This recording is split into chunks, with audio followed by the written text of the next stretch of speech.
Musings, and that's why you're God.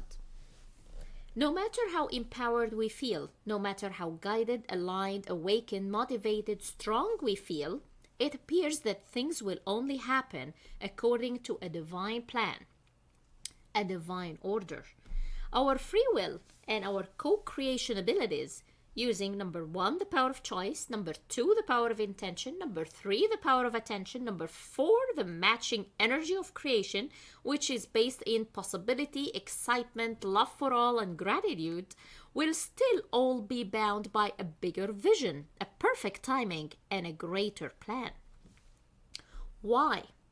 Because no matter how hard we try, we will always be focused on our own gain, our own well being, our own happiness, and our own fulfillment. We can say that we also care about others, especially our loved ones and those we share our lives with, but we care and see what's good for them from our perspective. And based on the needs we want, expect them to fulfill, based on the needs that we want and expect them to fulfill in our lives. We can say that we want the highest good for all.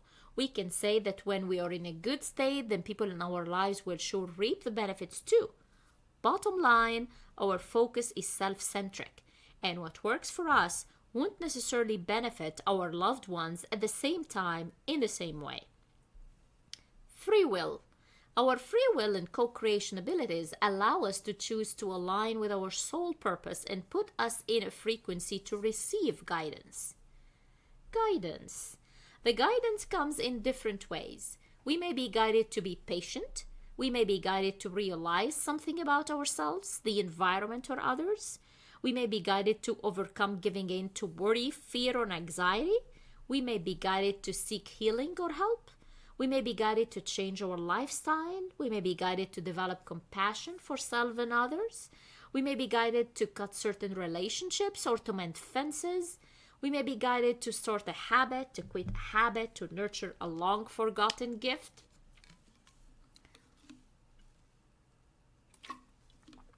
The guidance is the process of preparing oneself to develop the needed muscles and to employ the resourcefulness that will give flight, give wings, and soaring abilities to one's soul dreams and desires. And that's why you're God.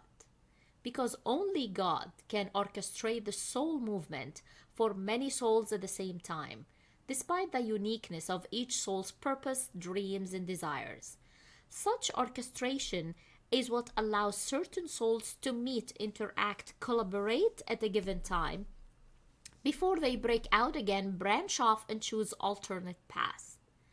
This formation of together now, solo later, different together, then after, etc., this group dance is designed and managed only by the choreographer, which is God, not by the dancers, which are us, the souls, and not by the music composer, which is the life events.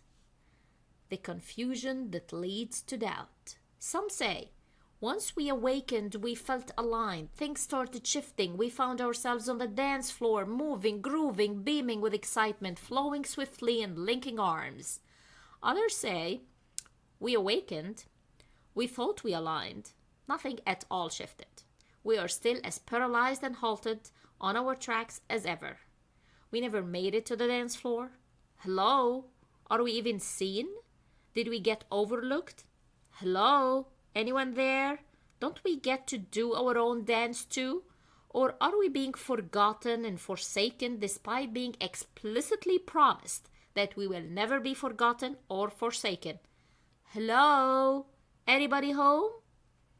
And the well-meaning, good-intended folks will make it, who actually made it to the dance floor, will try to help by pointing out something wrong with the party that did not make it to the dance floor. It's probably something that you've done or something that you have not done. It's probably something that you've thought of or something that you did not think of. It's probably something that you wanted or something that you did not want. Why? Because there appears to be inconsistency here with the results. And for the law to be qualified as a law, there cannot be inconsistency with the results. And since the spiritual world agreed that this is a law of creation, and it is not happening for you, then it must be you. Something is clearly missing from you or your own formula. Now go find it. No answer. And no matter how much you try, you just can't find it. You call the universe, no answer. You call the spiritual support team, angels, guides, numbers, astronomy, prayers, meditations, God, no answer. Dimmed soul spark. The light goes off for you, you're in the dark, and if you still believe in the law, you're asked to keep your intention, your attention, your energy, your trust, faith, and hope all active. Your intention, your attention, your energy, your trust, faith, and hope all active. But sometimes you wake up on a dimmed soul spark. You look within and you can't find what can reignite it. You raise your hands in surrender and say, don't really know what to do now. Don't you dare. Your words ring loud and clear through the universe. The moon, the wind, the sun, every star, every bird and animal, they all turn and look at you with deep sympathy. You wait. No answer. You feel your faith grip slipping fast, only for it to be grabbed on tightly again by God. And you hear, don't.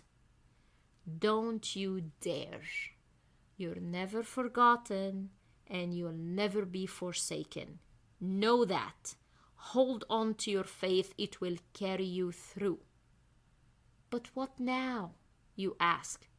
Trust me, God says. This personal, very personal connection is what only God can give. And it is what we miss when we lose trust. Musings.